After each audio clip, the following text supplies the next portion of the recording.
Welcome to the Plant Fit Summit, bringing you the best in plant-based health and fitness. This is Luke and Toby, and today we have Chef AJ. Chef AJ has been devoted to a plant-based diet for almost 40 years. She's the host of the television series Healthy Living with Chef AJ. A chef, culinary instructor, and professional speaker, she's also the author of the books Unprocessed and the Secrets to Ultimate Weight Loss. We start the conversation with Chef AJ sharing about her early beginnings into the lifestyle. Enjoy the presentation. Okay, I can tell you physically where I was, meaning like the location. I was in Philadelphia. I was a freshman at the University of Pennsylvania. It was my very first week of school. I was 17 years old. And I was pre-vet. I wanted to be a veterinarian. And so I was assigned to work for a veterinarian because I was on scholarship. The very first day at work, he hands me a tank full of live salamanders. And he goes, "Here, I need you to cut their heads off." And I'm like, "Why?" And he goes, "Well, I'm doing protein lens regeneration experiments in the amphibian. So they take up too much room. I just need their eyes." Well, I didn't know what to do because, when somebody's in a white coat and you're on scholarship and you're 17 and I didn't want to do it. Let me put it this way. I was the person that when we went out on the fishing boat, I couldn't fish just because it was so disgusting. I just couldn't do it. I was raised kosher, which means, yes, we did eat animals, but most animals we didn't eat. Never ate a pig, meaning I never had bacon or pork. Never ate lobster, never ate shrimp or clams or crab or oysters or any other shellfish. Never ate even certain parts of the animals we ate. So it was very limited. We had some ground beef and some chicken. I never ate fish just because I figured if it smells this bad, I'm not going to eat it. So, I didn't want to do it. We were raised not to hunt in my religion, not to wear fur coats. So there was some kindness and compassion towards animals, even though I don't feel that the way that kosher meat is killed is necessarily more humane. There was at least that conversation in Judaism. In one of the books I remember reading, one of the things we learned as Jews is that you always feed your pets before yourself. I've always done that. I've always had pets. So I clearly didn't want to do this. But I didn't know how to say no in 1977 because Dr. Neil Barnard was not a presence in my life. There was no PETA or PCRM. There was no internet. I cut the head off one salamander.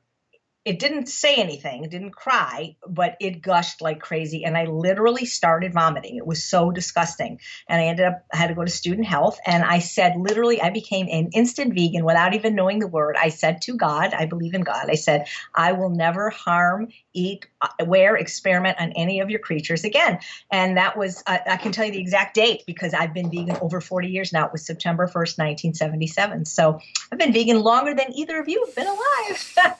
True. Very true, very true. Obviously, there's a difference between vegan and plant-based, right? So, yes, I'm both. I'm both. Yes. I'm a vegan badass. But, here's the thing. So plant-based is a relatively newer term. And I'm going to be honest, I don't like the term plant-based because if you're plant-based, you can still eat meat because that's just saying your diet is based on plants. See, I don't eat a plant-based diet. I eat a plant-exclusive diet. There's a difference, AKA vegan. And I know some of our medical doctors, as wonderful as they are, don't like the term vegan because it has ethics involved. But the truth is I don't like the word only because people mispronounce it. Vegan, vegan. That's the only reason I don't like the word. I wish we had a word that it wasn't so mispronounced. But I'm both because I know that plant-based is generally more used for like the health argument. I don't even know why it shouldn't even be an argument because it's all fact. And that's a relatively newer term, whole food plant-based, because I guess that offends less people because sometimes people think of vegans as crazy and doing, radical things. And I did that when I was younger. I did civil disobedience. I almost did direct action. So my heart is in that camp. But I found that for me, when I started including the conversation of health rather than just ethics, I was exponentially able to inspire and enlighten more people. Because let's face it, humans are a pretty selfish creature. And unless something motivates us, most people, they don't do it. So I remember at 10, I was vegan, let's see, it was about 27. I was 10 years of vegan. And I was tabling for an organization called Last Chance for Animals. And I think they're wonderful, the work they do. And God bless them. I can't do this activism work anymore, at least not on the front lines, because it's so hard emotionally. But I was tabling for them, and I had the big photos of what was being done at UCLA and all the experimentation and having tables and collecting money and leafleting. And I would do this every day for a very long time at a park that I attended every day, a dog park. And literally, I got one person to go vegan because of that one. But then when I started doing it for health and for weight loss, now everybody's knocking at my door. And so, as I said when I spoke at Farm Sanctuary, because there are people in the vegan movement that say, if you're not vegan for the animals, don't go vegan. The last time I checked, those suffering cows and pigs and chickens really didn't give a rip why people weren't eating them. And if getting more people into the movement by talking about health, how they're going to look better, feel better, prevent and reverse common diseases of lifestyle like type 2 diabetes, heart disease, autoimmune diseases, maybe even certain cancers. If that's going to get them in, that's fine, because you know what happens? They become more compassionate. I don't know people, I mean, I could be wrong, but I've never met somebody that becomes vegan or whole food plant-based for health reasons and then says, you know what, I'm just going to go out and start hunting and wearing fur coats. If anything, the opposite happens. They become more compassionate and maybe still wear leather, but then don't make other purchases of leather. I've seen that happen time and time again. And it's the same thing for the environment. I mean, people, when you're 17, at least when I was 17 in 1977, I wasn't thinking about global warming. It wasn't even a thing yet. But if you come in through that door, great. So I think of it as like a three-legged stool. That the health of the planet, the health of the animals, and your health. And without three legs, a stool will fall down. So you need all. And I think that it's better if you have at least two reasons in your heart to go vegan, because what I've seen, and I've seen it happen both ways. I've seen people that go a vegan for just health reasons. And guess what? Their health improves. And then they start adding animals back. Well, if you were also vegan for ethical reasons, that wouldn't happen. I've seen people that were vegan just for ethical reasons and ate a horrible, horrible vegan diet that got very sick with a lifestyle disease. And because their doctor wasn't our doctor, like Dr. Goldhammer or Dr. McDougall, they were convinced by their medical doctor that they had to eat animals again. Yet if they had adopted a healthier version of the plant-based diet, they might not have gotten sick. So that's why I think you need at least two out of the three reasons. And then you're never going to, I can't imagine. First of all, I'm like almost 60. I can't imagine a reason I would not be vegan. Even if they, like George Bernard Shaw said, even if the doctor said, you're going to die if you don't eat animals, I'm like, I'm going to die then, I guess. But I know that's not going to happen. But I'm just saying, maybe we need a new word. I don't know what the word is, but for those of us that do it for everything, I don't know. But I'm vegan and I'm plant-based. Well, I'm not plant-based. I'm plant exclusive. I don't like based because based leaves too much room for that 5% or 10% that some of the plant-based doctors are saying might be okay now. And I don't like that. I really don't like that. But, whatever. I really like that plant exclusive. Speaking of health, I understand that you have experienced some health benefits since adopting a plant exclusive diet. And I also agree with the fact that definitely you need more than one reason. Could you share a little bit about your health journey? Or weight loss journey?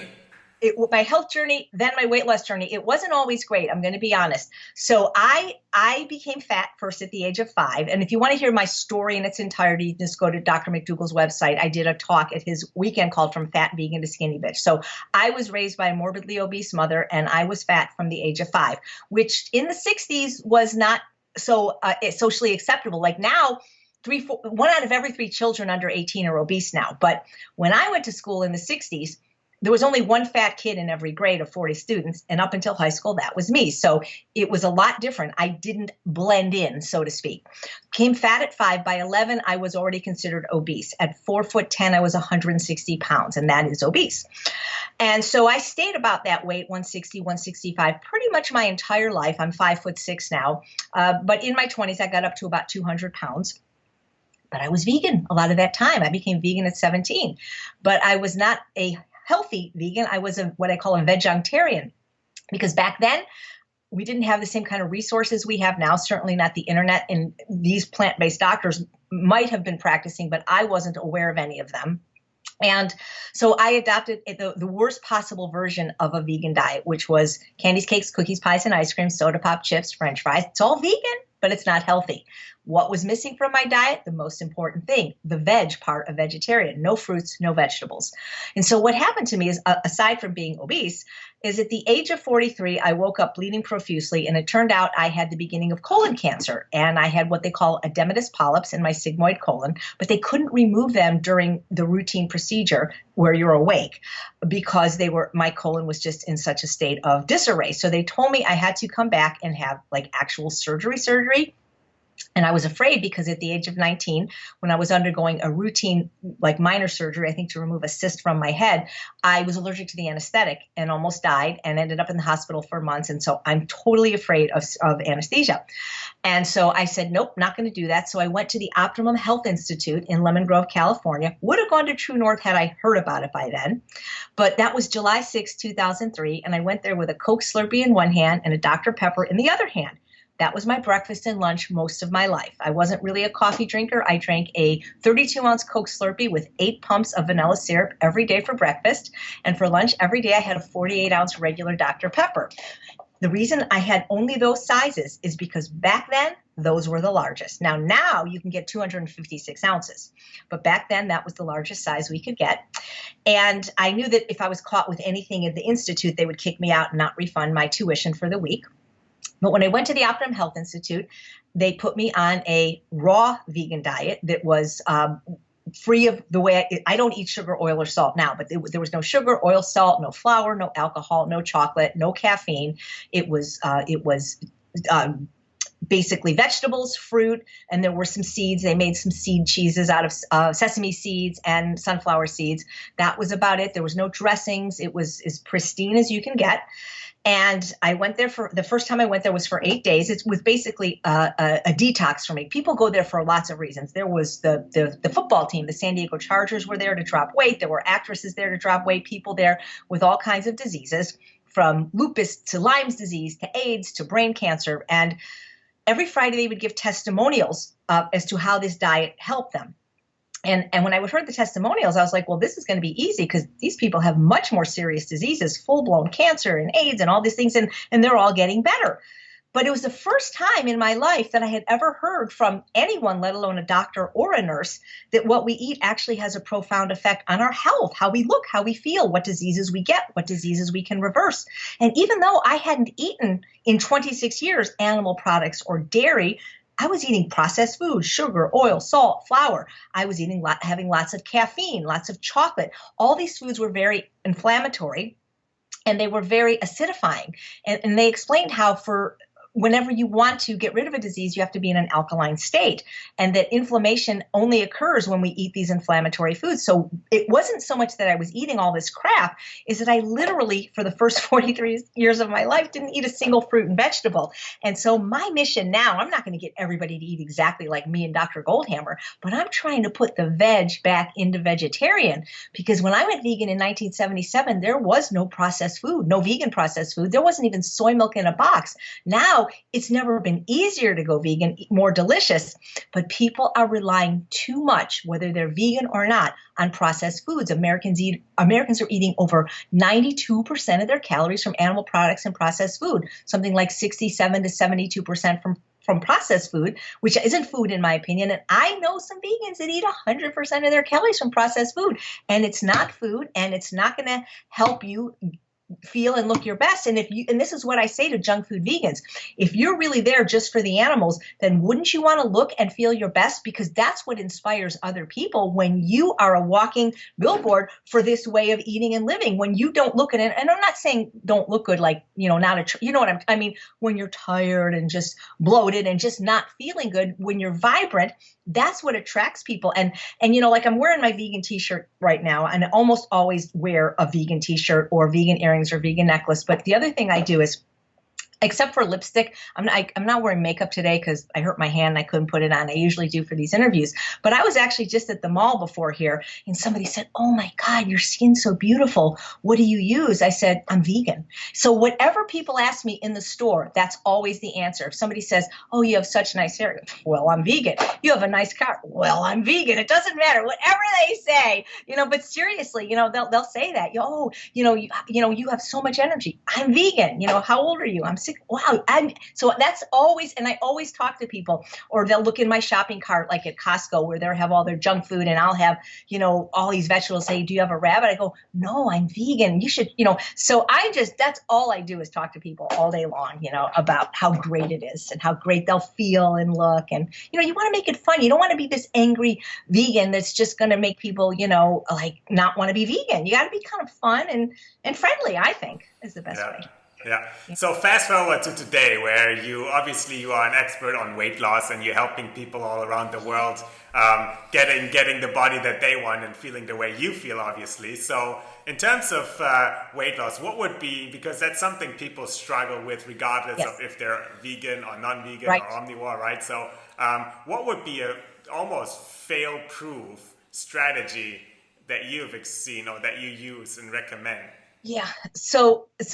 What I teach is the same thing that Dr. McDougall teaches, and Dr. Ornish's books were based on this, and Dr. Esselstyn's program. I teach a concept known as calorie density, which is completely not emotional. It's just basically eating foods that have the lowest caloric value with the highest nutrient value. And if you do that, you will lose weight. How far you want to go is up to you. So if you focus your eating on what Dr. Barnard deems the new 4 food groups: fruits, vegetables, whole grains, legumes, which have a caloric density of 100 to 600 calories per pound, and that's all you eat, it is impossible to be overweight or obese. But the problem is most Americans eat less than 10% from those food groups. What they're eating, even if they're not eating animal products, which are higher in caloric density, they're eating lots of processed oils, which are 4,000 calories per pound, 40 times as calorically dense as vegetables at 100 calories a pound.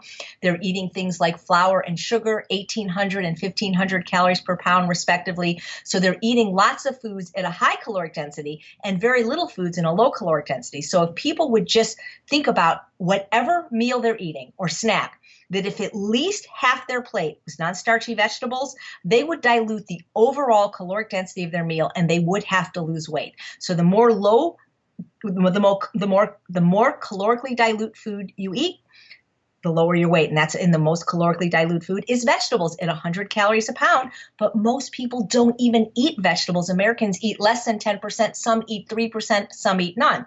And one of the biggest things I teach people, and when I do this talk, I have jars of every single food group. But the biggest takeaway is to just, even if you're not vegan, and I hope after you watch this great summit, you will consider being vegan, is nobody needs to eat this. This is oil.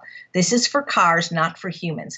This is 200 calories worth of oil, first pressed extra virgin olive oil, which means it's got, I don't know how, let's see, 1 tablespoon is 130 calories, 14, there's over 20 grams of fat in this. Now, if you go to a restaurant and get a salad, you're getting probably 4 times this.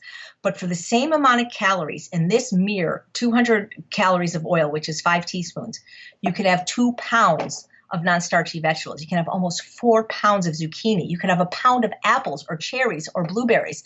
You can have more than a half a pound of potatoes. You could have almost a half a pound of brown rice. And when you understand caloric density, that this food, if you will call it food, will not fill you up because it has no fiber, it has no nutrients. And this is the biggest mistake that vegans and not vegans make, thinking that, first of all, they need it for health, and they don't. They need it for cooking, and they don't. If you take this out of your diet, regardless of what your, whatever diet style you're eating, you have no choice to lose weight. How do we know that? I'll give you a couple of examples. I work with people here in LA that are models and actresses. They're already thinner than me. But because television adds the pounds, they have to lose maybe 5 pounds to fit into a costume or get a role. We take away this, and it happens. I'll tell you a little anecdotal story about oil. So I first heard about oil not being good for health. That's why I stopped. I didn't even know about its effect on weight loss. But in 2008, I went SOS free, like Dr. Goldhammer, sugar, oil, salt free, on August 1st, 2008. because I had seen a video of Dr. Caldwell B. Esselstyn Jr. about preventing and reversing heart disease.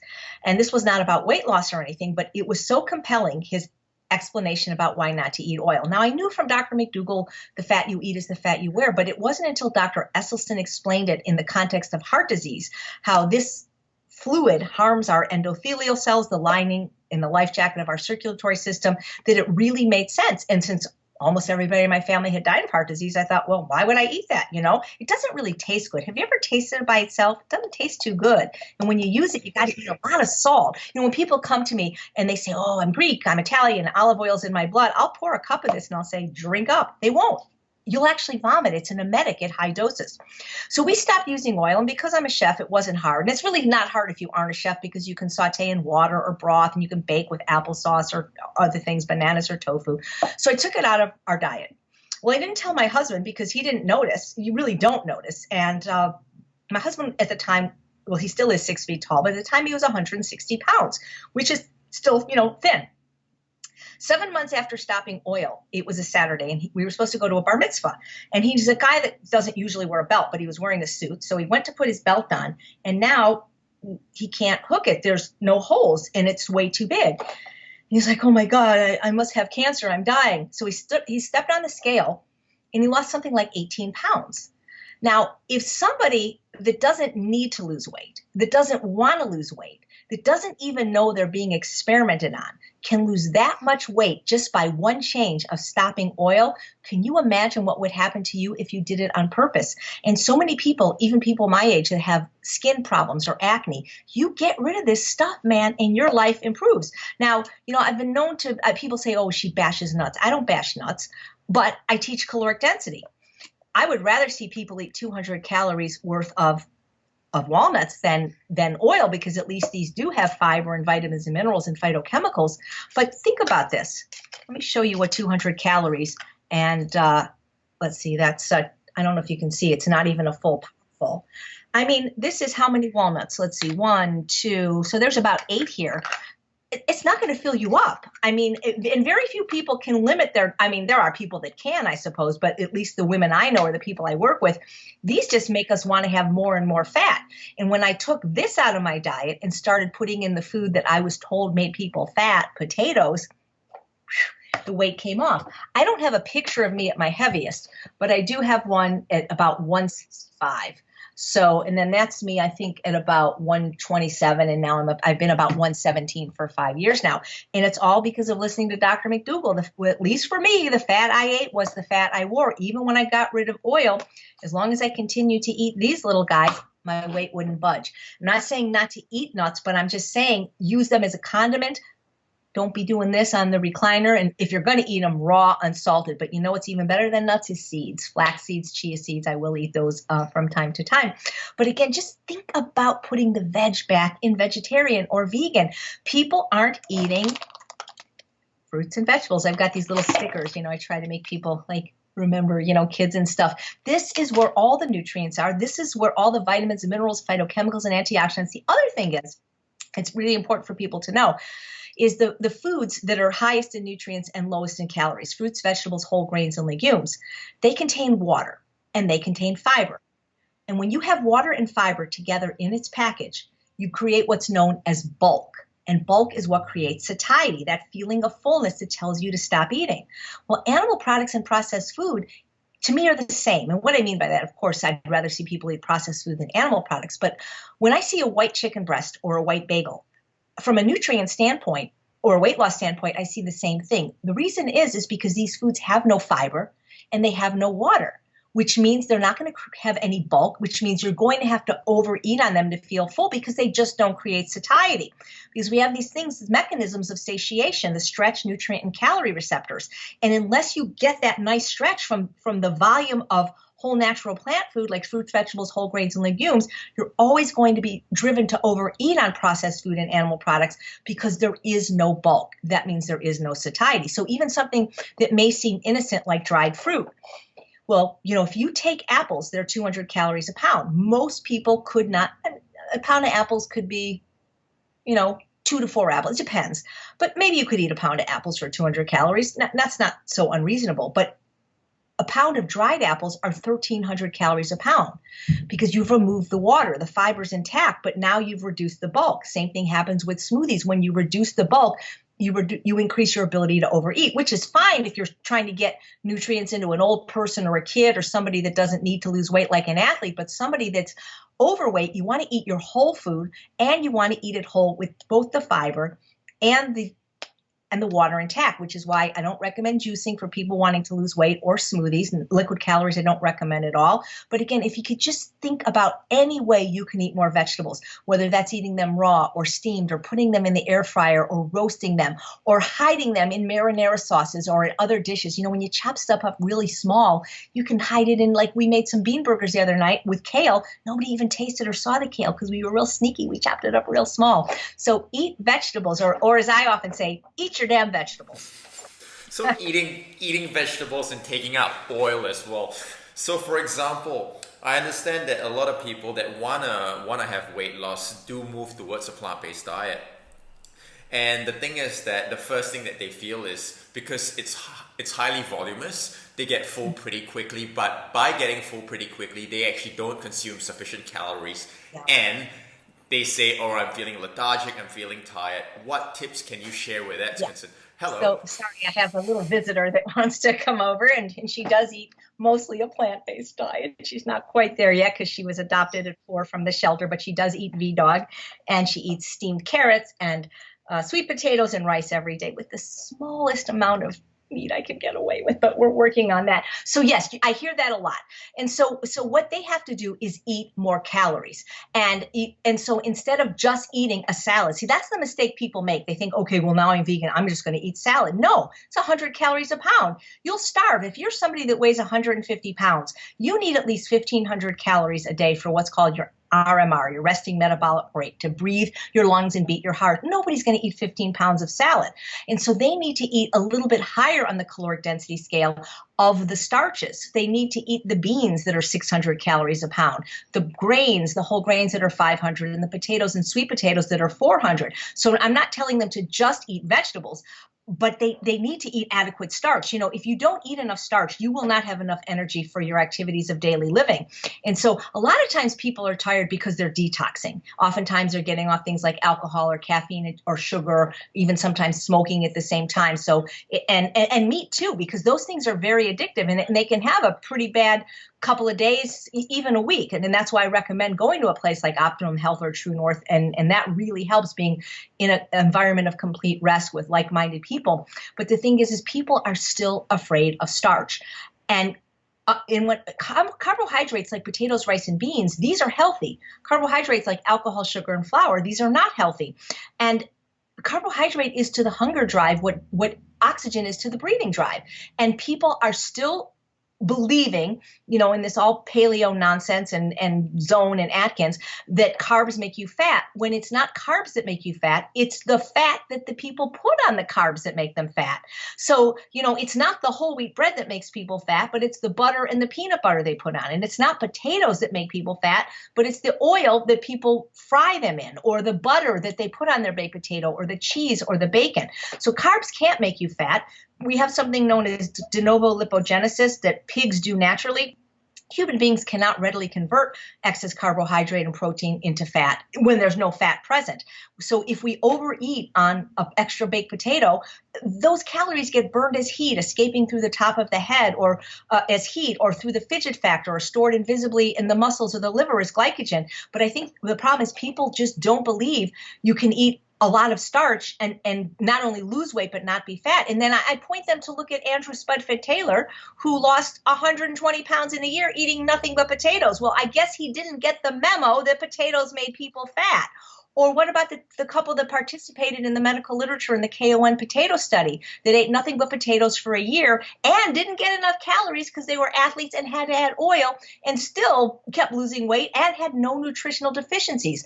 Or what about Chris Voigt, the head of the Washington Potato Commission, who actually spoke at one of the McDougal weekends, who got so upset when the government said you couldn't use potatoes for food stamps, but you could use it for Kool-Aid and macaroni and cheese. And he went on an all potato diet for like 60 days. He was still using things like butter, I think, and cheese, and he still lost something like 30 pounds and reversed his diabetes. So this is if there was one message I wish we could get out, it would be Dr. McDougall's message of 40 years, which is carb the F up, people. That is how you get thin. Carbs make you thin. Fat makes you fat. And I know there's just all these conflicting messages, and it's very hard. So what I tell people, don't believe it. Do it for 3 weeks and see what happens, because it wasn't until I ate almost 80% of my calories from complex carbohydrates that I was, first of all, able to get thin for the first time in my life and stay thin. And I eat at least 3 pounds of potatoes a day. And I'm loving it. I'll tell you, if you like to eat, if you're somebody who considers yourself an emotional eater or a food addict, this is the best way to eat, because I can eat 10 pounds of food a day. It's awesome. It's awesome. Love it. Yeah. So obviously the core principle seems very simple, but people still tend to struggle. What would be some of the obstacles that people have when, they understand the logic, but they might not be able to execute? Well, I think believe it or not, I think one of the biggest obstacles are your friends and family.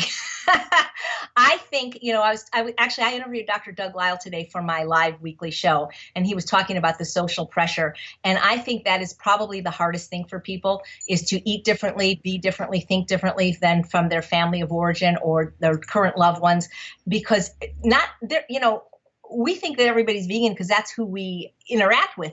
But for the most part, we're a very small minority just being vegan. And those of us that are like health vegans, we're like even smaller. And so people think we're crazy. It gets to with the food. We can't really get it's not that we can't get vegan food everywhere. It's getting better. But to get health promoting vegan food free of oil or oil, sugar, or salt, it's really, really hard. And unless people are willing to prepare and plan, we default to what's easy, which could be the fast food, and people give up. So the obstacles are that the time pressure, they don't have time to prep properly. I can teach them how to do that, because I do believe that we all have the same 168 hours a week. And if we get off Facebook and YouTube a little bit and do some batch cooking, it's not that hard. But it is like learning a new language. And if your default is to go through the drive-through or pick up, a veggie burger, you're going to have to now dedicate some time that you feel you don't have to this. So I think people use this as somewhat of an excuse. They don't have the time. I mean, the money is really an excuse, because I'm going to do a video about this, but we have something here in California, and I think other parts of the world, called the 99-cent store. And I'm telling you, I could eat the amount of food that I eat a day. I could probably do it for $3 a day. And no, it's not going to all be organic. Some of it will be. But I mean, there's nothing. If you eat at restaurants, it is expensive. But whole natural food like dried beans and dried grains and potatoes, I mean, these are the cheapest foods on the planet. So yes, if you buy all organic, it's going to be more costly. But that's also a myth, that it's too expensive. It's too hard. I think another obstacle, and I think you either have interviewed or will interview somebody like Dr. Goldhammer or Lisle, is this concept of taste neuroadaptation. The problem is if you're eating a diet high in sugar, fat, and salt, these are the only foods that taste good to you. And so if you're trying to eat a more health promoting diet without these things, the food kind of sucks for at least 30 days. And so a lot of people give up because they're used to the stimulation from high levels of sugar, fat, and salt, which is what you find in processed food, whether it's vegan or not vegan, and it takes a while for your taste buds to adjust. And so I think that is a problem for people. But when they do, you could eat a plain sweet potato and you feel like you're in heaven when that happens. Nice. So you wrote a book called Unprocessed, right? Maybe quickly. Oh, there it is. Yeah. Maybe quickly summarize what the core concept is. I think you obviously alluded to it already in our talk. Yeah, I did. Thank you. So this was my first book. My next one comes out, I think, by the time your summit will be out. And so the concept that I believe, the premise is that human beings, and actually not just human beings, all species were designed to eat unprocessed food, not processed food. We're supposed to eat our food whole from a plant rather than being manufactured in a plant. And one of my heroes, Jack LaLanne, who lived into his late 90s in good health till the day he died, he said 13 words that inspired me, which are, if God made it, eat it. If man made it, don't eat it. And I think if you live your life by that, example, it'd be very hard to be overweight or suffer from a disease. They've done studies. I saw this on the Huffington Post. A graduate student did this experiment called From Mouth to Anus, where they swallowed a camera and they were able to see everything that went on in every stage of digestion. And they fed, I believe they fed these people a typical college student type meal, like Gatorade and ramen noodles. And then they fed another group a homemade version of a sports drink and a homemade version of a noodle dish. The people that had the homemade version, everything went normal in the stomach with this camera to be monitored. The people that ate the top ramen and the Gatorade, it was like when the food got into the stomach, it was like it turned this weird, funky shade of green, and it was like digestion just got confused and stopped. It's like it didn't know what to do with it because it didn't recognize it as food. And so what I'm trying to get people to understand, of course, I would love everybody to go vegan tomorrow, but my message is even if you're not going to go all the way or even at all, that we're still not meant to eat processed food, vegan or not. And I know a lot of the vegan food manufacturers don't love me, and that's why I don't get speak a lot of jobs at VegFest, because they feel I'm bashing their food, but it's not food, guys. Food is not supposed to come in a can, a box, a bottle, or a bag. It's supposed to come from nature. If you're going to eat something in a box, you may as well eat the box because that's where all the fiber is. And yes, it's darn tasty because it's full of sugar, fat, and salt and calories, but it's not food. And so that was my message in Unprocessed, and is to eat as many fruits and vegetables as you can, and to preferably eliminate all animal products or at least decrease them greatly. And the same thing for processed food. The problem is processed food is addictive. And how do we know this? Well, we really know it now because after my book was written, actually before my book was written, one came before, one came after. And these books were not written by vegans, but they greatly influenced me. One of them was called The End of Overeating by Dr. David Kessler, who was the head of the FDA under President Bill Clinton. And the second book was written by investigative journalist, Pulitzer Prize winning author Michael Moss, and it was called Salt, Sugar, and Fat: How the Food Giants Hooked Us. And both these foods basically did an expose of the processed food industry and explained how they knew going in that sugar was addictive, fat was addictive, and salt was addictive, which by nature is processed food. And they use a process called layering and loading to make a hyper-palatable product to addict the average person's brain chemistry to their product. So when you see a commercial on television that says Lay's potato chips, we bet you can't eat just one, most people can't. And so people need to know that there's nothing wrong with them, that they desire sugar, fat, and salt. We're genetically hardwired to prefer the taste of sugar, fat, and salt for survival, but the way it was from nature. Nuts and seeds and avocado were the fat that our ancestors got. Green vegetables were the salt that our ancestors got, and fruit was the sweet that our ancestors got. And they never were overweight because you can't if you're eating these natural foods. But what they've done is they've basically hijacked our brain chemistry and our palate for their profit. And when I read this book, I got so mad that I stopped eating all processed food. There's only 3 processed foods I buy today, and my litmus test is if it says on the label what's in it and it's one ingredient. So, for example, salt-free beans. The label says beans. I'll buy it. Fryer roasted tomatoes, salt-free. It says tomatoes. I'll buy it. And I buy this one brand of mustard, this West Spray mustard. I do buy some vinegar, some condiments like that, and occasionally some plant milk for my husband. But for the most part, it's been almost 10 years since I haven't eaten any processed food. It's not food. You may like it. You may be addicted to it. It's socially acceptable. It's readily available, and it's easily affordable, but it's not food. And we have to get back to teaching people what food is. Food comes from the ground. It comes from the earth. It doesn't come from the grocery store. I agree with that because I think you brought up a really good point about addiction, because I associate food addiction to things like, smoking, for example, or alcohol addiction.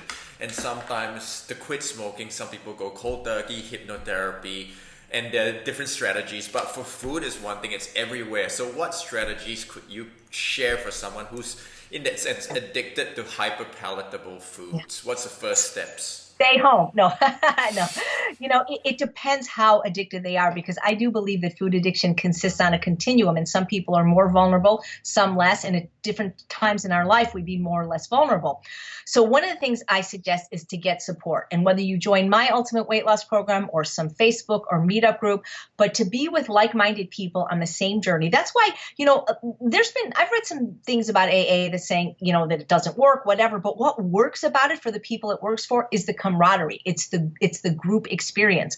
And so I recommend that people find a tribe of like-minded people doing what they're doing, because then they not only get support and possibly mentoring, but they can see what's possible, that other people have been able to do this, that share their struggles and their triumphs. It doesn't mean they'll never relapse or go back to it. But I think being in a group of whatever you're trying to do, whether you're trying to start exercise or quit smoking or quit drinking, I think that's really enormously helpful. Another thing that can be really helpful is going someplace like True North and doing a therapeutic water-only fast or a juice fast in an environment of rest where the palate can get, where you can neuroadapt quicker. Because like I say, on your own, it can take 30 days from when you stop salt for salt-free food to start tasting good. And it can take 90 to 120 days from a very high-fat diet to a low-fat diet for that to start tasting good. The process can go faster at a place like True North, because if all you have is water, then when they refeed you on steamed zucchini, you're like, oh my God, this is so delicious. So those kind of things can really help people to get started. But what I say to people is just start. Like, don't wait for, your daughter's wedding, your 40th high school reunion. Just do something now. Just because you can't do everything doesn't mean you shouldn't do anything. Everybody, one of the things I teach in Unprocessed, and I don't teach this for weight loss, but have a green smoothie. That's a great place to start. If you're having bacon and eggs for breakfast or an egg McMuffin, have a green smoothie. If you could just swap out, do some swap outs, right? If you could only make one change, stop drinking dairy. Dairy is the most destructive food on the planet for health, for the animals. That's a great change you can make. So some people go slower. Some people go quicker. I'm a kind of rip the Band-Aid off fast person. I think that's less painful, but do something, just do something for your health, because even smaller incremental changes, if they're done consistently, you can get results from doing them. So do something, have an extra piece of fruit today, have a serving of vegetable, try a vegetable you haven't had. And the thing is one of my taglines is I'm Chef AJ, I make healthy taste delicious, because even with the restrictions that people say my diet is, no sugar, oil, flour, alcohol, salt, I cooked in a regular restaurant that wasn't a vegan restaurant for 5 years. I was a pastry chef. I didn't use these ingredients. I cook for regular people. I'm not doing catering anymore, but I did some pretty amazing jobs from pretty big celebrities. I taught at the Braille Institute as a volunteer culinary instructor. All my recipes were not tasted on the blind, tested on the blind. So the thing is I know how to make food taste good. And the thing is, if food tastes good, people will eat it in spite of the fact that it's healthy. So, there's just do something is what I say. Meatless Mondays are great, but, we got Tuesday, Wednesday, Thursday, Friday, Saturday, and Sunday too. So do something every day. Fall in love with vegetables. I recently, it's been 6 months now, I got an air fryer for my birthday, and I lived 57 years without one, and it was fine. But man, this thing is a game changer, because even for people that hate vegetables, if you put them in this machine called an air fryer, you don't need to put any oil or salt in. Even vegetables you don't like, I don't know what it does to them, but they taste good. And for people that are addicted to French fries, high in fat and sugar and salt, you get the crispiest, most delicious fries out of this machine. And I've seen kids and even unhealthy people eat food from this machine. Get an Instant Pot. People's argument is usually time and money. And we tend to have enough time for what we value, and same thing with enough money. But with an Instant Pot, it's so easy to get dinner on the table fast. You throw everything in, you push a button, in 30 minutes, you've got a soup, a stew, or a chili. So you have to make it easier, especially at the beginning, because if you're doing all these difficult recipes, you're probably going to give up. But if you can learn to just eat more simply and just find the foods you already enjoy, most people don't have problems with cherry tomatoes. You can't really get somebody that's eating McDonald's just eat kale for breakfast, but there's usually something that people like. Most people like corn. I've never really met anybody that didn't like either potatoes or sweet potatoes. So start there and just start. That's what I say, start. Yeah. Obviously, given that you're a chef, you have more experience on how to make food taste great. But for someone who's just starting out, what are some of the easy things that we could do to make healthy food taste good? Well, sure. one of the things is, of course, just the green, in my book on process is very easy recipes, but a green smoothie to most people, especially at the beginning, if it's more fruit than green, it tastes pretty good to people. And I've got one that's got a chocolate green smoothie called Nutrient Rich Chocolate Smoothie. I've served that to kids. It's spinach and it's cocoa powder and dates. It's delicious. So, again, with the air fryer, I don't know what it is, but you can cut up a potato or a sweet potato and have fries. Even my husband can do that when I'm away. That will taste really, really good. Sauces, if you have the right dressing, everything tastes good. And so I'm a big fan of the balsamic vinegars. They're oil-free. They come in so many flavors. My favorite brand is Bima and Paz, but these vinegars they're often reduced. They're high quality. They have no sugar, but they come in flavors like chocolate raspberry, espresso, jalapeno lime, basil, like they have savory and sweet. And you can add these to your salads, to your stir fries, to your vegetables. And you don't need a lot. They're very potent, but that can really spice up your meals without having to use a lot of salt or oil. I have a television show called Healthy Living with Chef AJ. You can Google it. There's 13 episodes and there's 40 recipes right there, and they're not difficult.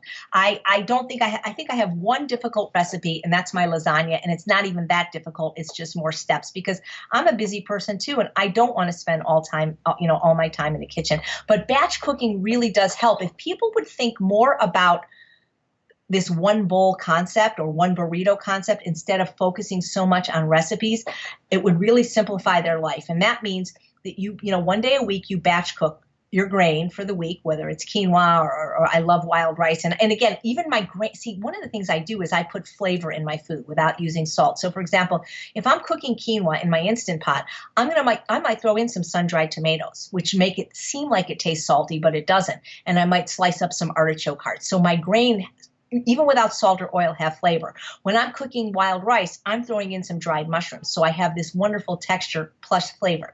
So you'll batch cook a grain for a week and you'll eat some and put some in the fridge, and then you'll freeze some. And maybe I usually eat about 2 cups, so whatever size, it doesn't matter. So eat some, refrigerate some, freeze some. You do the same thing with your starches. So I'll batch cook huge trays of potatoes or sweet potatoes. They're not only perfectly fine cold, but they can be reheated in the microwave, the oven, or the air fryer to make them crisp.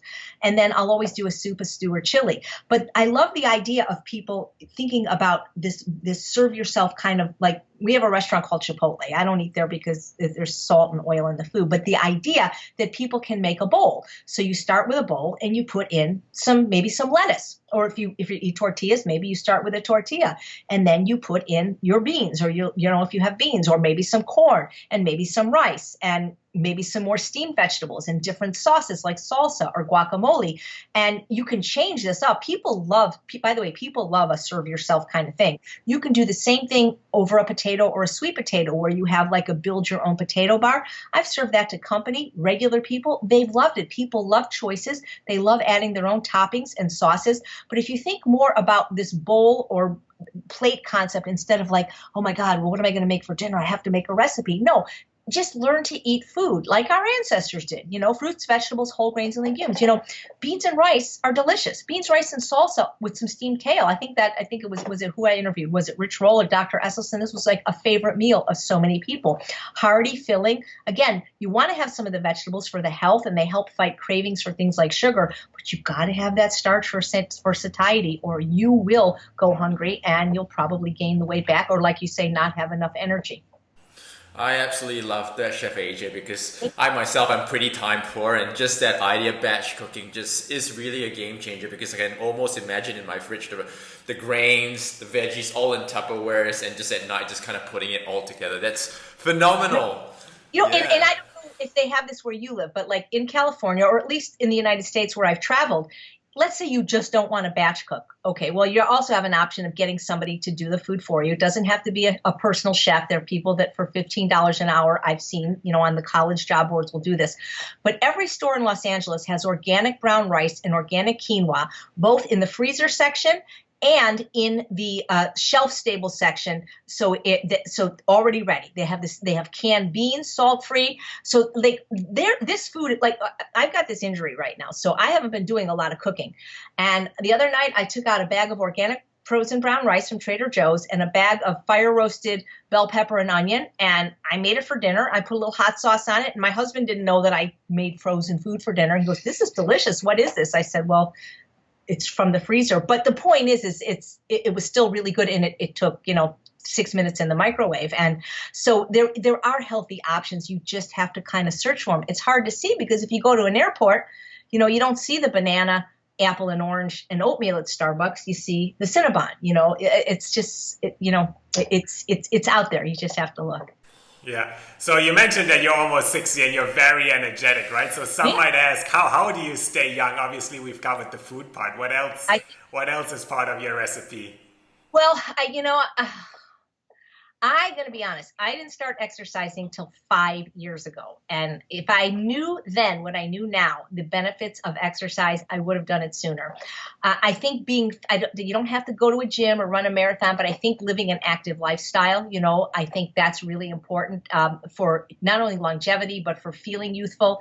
I think thinking good thoughts, doing good deeds. I do a lot of volunteer work. That's, my favorite 3 hours of the week is when I volunteer at the hospital with Bailey. Giving back is just, I think that's really one of the most important things. And I remember when I graduated college in 1995, our graduation speaker was Marlee Matlin, the deaf actress that won an Oscar for Children of a Lesser God. And she had given us the idea that now that we're adults and going out in the world that we have to volunteer. And I kind of took that to heart. And it's something that's always been a constant in my life, helping others that are less fortunate. I think when you lift other people up, you lift yourself up. So I think that's really, really important. And there's so many ways to volunteer now. It doesn't have to be like going to a hospital 3 hours a week, but just even in the plant-based movement, there's opportunities all the time. What you guys are doing, I think, is basically volunteer work. I mean, even if you get compensated, you're giving so much of yourself and your time. So staying young, I'm in the sun, I never wear sunscreen, so I can't say that, but I do think it's what you eat. I think what you eat is a really huge part of how you look and how you feel. Getting enough sleep is important. I go to bed at 10 o'clock. I have this little thing on my iPhone called bedtime, and at 9:45, because believe me, I would love to stay up all night and watch all these great shows that people tell me about, like Game of Thrones and House of Cards, never seen them. I go to bed on time and I get up early. And I think that's really important. And most people don't do that, especially young people. No stimulants. I've had no caffeine for over 30 years, no alcohol. These things age you. I really believe they do. I used to work at nursing homes before I became a chef. And you could always tell the ones that were like, that drank and ate a lot of sugar, they were always, or smoked, they were always like kind of wrinkly. And, but really, vegetables, I'm telling you, are magic. Fall in love with vegetables. They make your skin beautiful. They really become like your health care and your beauty care at the same time. And then just, having an attitude of just, I guess, gratefulness is important too. I think they say you're only as old as you feel. And, I know I'm biologically, I'm going to be 58, but I feel 20, 25 maybe, except for a few aches and pains now and then. Fantastic. Yeah. And, obviously you have this differentiation I heard about, like diet versus lifestyle, right? So most people, when they think of, they think of it like, okay, let maybe do that diet, even vegan, right? Beyonce, I go on a vegan diet to lose some weight. So what's the difference for someone who might be on the edge between, okay, let me just do that short term, or is it something that could benefit me long term? Yeah. Well, that's the thing. Diets do not work. 98% of people that go on diets go off diets. And it is a lifestyle because it encompasses so much more. It encompasses, I think, the compassion aspect too, especially a vegan lifestyle. I think diet is what you eat and lifestyle is how you live. And so if you're doing this just to lose weight, but you don't continue doing what you did, you will gain the weight back. So I think if people do it more for health, they're going to be much more satisfied if they don't reach some magical skinny number, but their arteries open up or they get rid of their lupus or their skin clears up.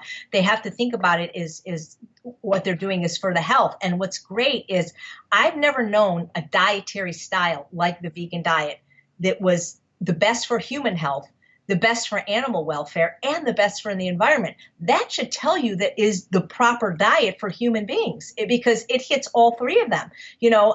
Let's just say that the paleo diet was good, which it's not. it's horrible for the planet and it's horrible for the animals. So right there would be a reason not to do it, you would think. So the vegan diet it's the most humane diet, and it's the most kind diet, and it really is the most healthy diet. There is no downside. I mean, I don't understand why this isn't on the cover of Time magazine instead of butter is back and put butter in coffee.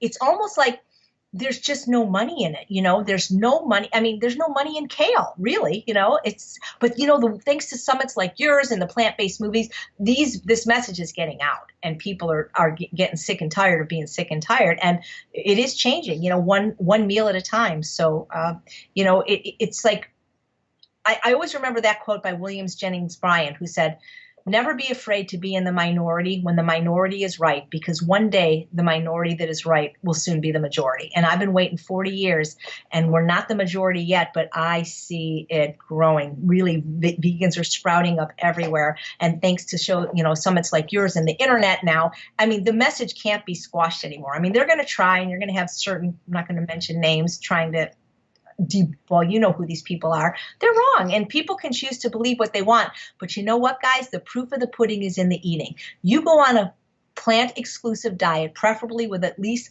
out oil for 30 days, and you tell me you didn't lose weight, look better, and feel better. If you don't and you didn't, then you didn't do it right. Yeah, you have a little interference now, but I heard that the question was about intermittent fasting, right? So I do it, but not because I'm trying to lose weight. So I first heard about the concept from Dr. Jennifer Morano, who has an article on the True North website, healthpromoting.com. I interviewed her about this. And what it is, it's basically narrowing the feeding window. So instead of eating this obligatory meals 3 times a day and snacks or whatever, certain times a day, you kind of wait until hungry to eat, which is kind of a novel concept to most people, but it actually works really well for both appetite regulation and also for weight loss. I fell into intermittent fasting because when I started exercising about 5 years ago, the exercise class that I took happened to be at 11 a.m. to 12:30 p.m. Well, I noticed I could not eat even a few hours before, or I would feel nauseous and not be able to do my workout. So on Monday, Wednesday, and Friday, when I was doing this class, I didn't eat until 1 o'clock. And that's kind of intermittent fasting. And I kept with that exercise schedule. And now my normal, that's exactly what happens. I eat my first meal, maybe some, not always 1, but never soon. It's usually 11, 12, or 1. And I try to finish eating by 5, 6, or 7. So my eating window is, instead of like most people's 16 hours a day, it's between 6 and 8 hours a day. And you could interview people like David Goldman, the registered dietitian from True North, who has all the data on this.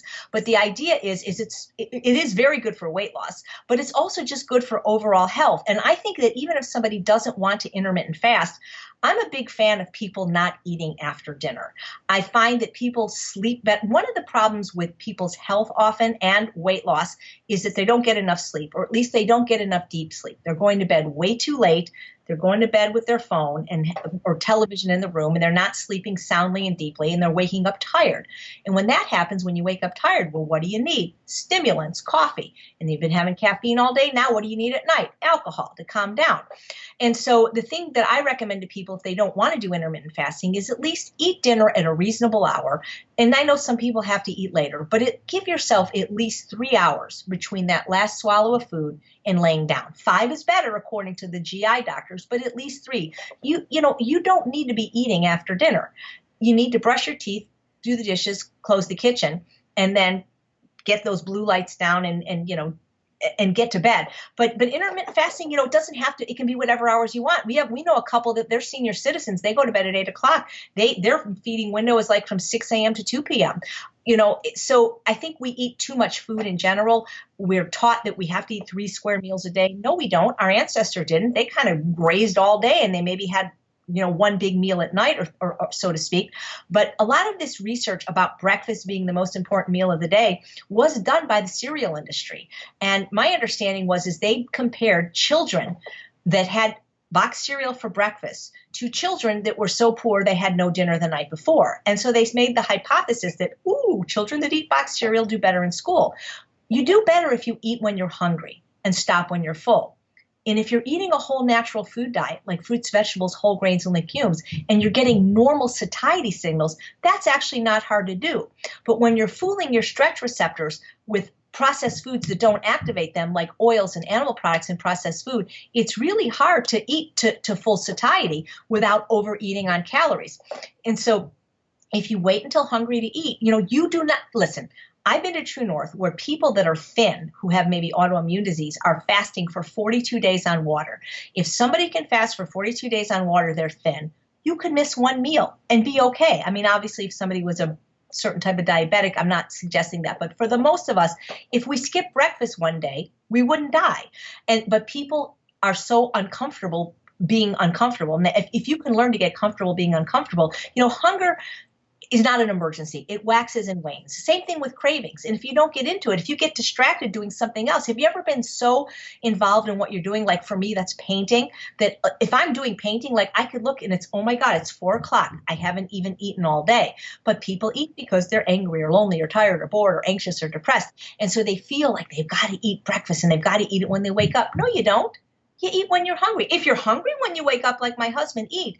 But people eat too much by the clock instead of their internal clock. And the truth is even if we ate a bad diet, which I don't recommend, if we really ate when hungry and stopped when full, we probably wouldn't be overweight. We may not be as healthy. So I know there's a lot of books on intermittent fasting, but I would go to the healthpromoting.com True North website, read that article. But it works for people a lot, especially people that are maybe emotional eaters and bingers, because you're just narrowing the amount of time you're feeding and thinking about food, and it can work beautifully for people. So someone intermittent fasts and someone that actually focuses on a whole foods plant-based diet. I know I've met people who have kind of done exercise, whole food plant-based, but something just doesn't tick. So which brings us to the probably the final point would be hormones. How does hormones affect weight loss, and are there foods that could possibly influence hormonal balance?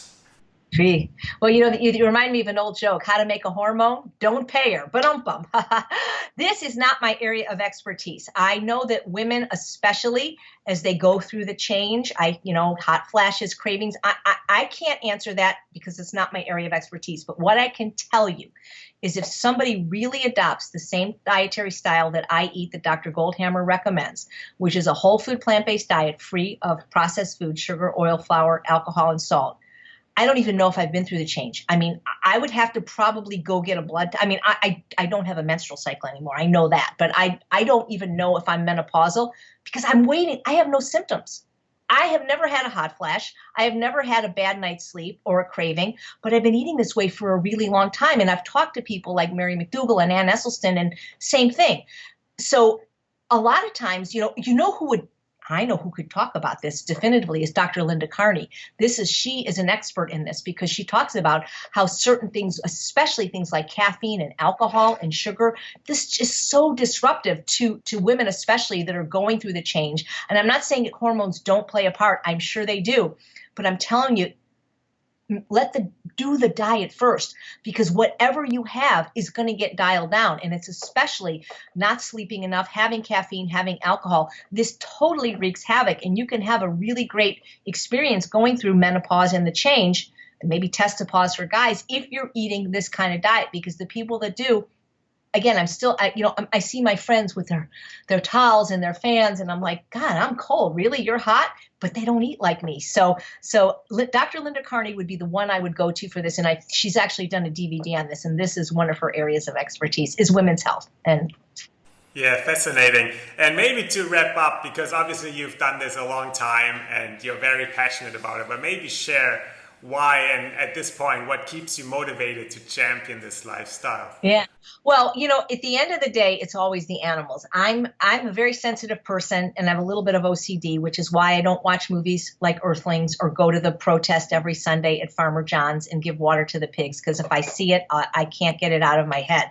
So at the end of the day, it's to alleviate animal suffering, and because for every person that I can inspire to go vegan or mostly vegan, that's that many less animals that are going to suffer. I also want to be last man standing. So I want to be able to say, I told you so. Almost everybody in my family either has died from a lifestyle related disease like cancer, heart disease, type 2 diabetes, or is suffering from one. You know, I've lost all my family very early, and I don't want to, it's not that I want to say I told you so to them. They're dead, but I want to be, I really believe I'm going to live till at least 100, maybe 120. And my goal is to live one day longer than Dr. Alan Goldhammer, who I know is going to be one of the longest lived people, because I want to be that person that one day when, let's see, in 60 years from now, when somebody turns on the news and I get, you know, the weatherman to say happy birthday to me, and somebody interviews me on YouTube and says, wow, you're 118. How'd you do it? I'm like, obviously, I'm vegan. That's really, because people seem to want to live long, but I want to live well too. You know, I'm not going to be in a nursing home in a wheelchair. So whenever I die, it's funny because I'm not bragging, but I look better. The older I get, the better I look. And not in a braggy way, but it's because I've been doing it longer and eating cleaner and cleaner. And that gets a lot of people, especially in superficial LA where I live, inspired, because people do want to be thin and they want to look good, even more so than being healthy. And so, yeah, that's what keeps me going, you know, the animals. And of course, I don't want to see the planet destroyed either. And at the same time, we get to have health too. Why wouldn't I, like, duh, you know, but just eat your damn vegetables, people. That's all you have to do. So easy. Love the passion and conviction, Chef AJ. Thank you very much for your time. Thank you, guys. Love what you do. Thank you. We hope you've got a lot of value and inspiration from this presentation. For live Q&As and updates on the summit, join our Facebook group. You'll find the link below. Our goal is to reach 1 million people and help them become plant-fit inspirations in their communities. We believe that the right food and exercise can change your life, inspire those around you, and save the planet. Feel the same? Then check out our Plant Fit for Life package. Click the button below for more information and incredible bonuses by our experts. This is Toby and Luke signing off from the Plant Fit Summit, and see you for the next presentation.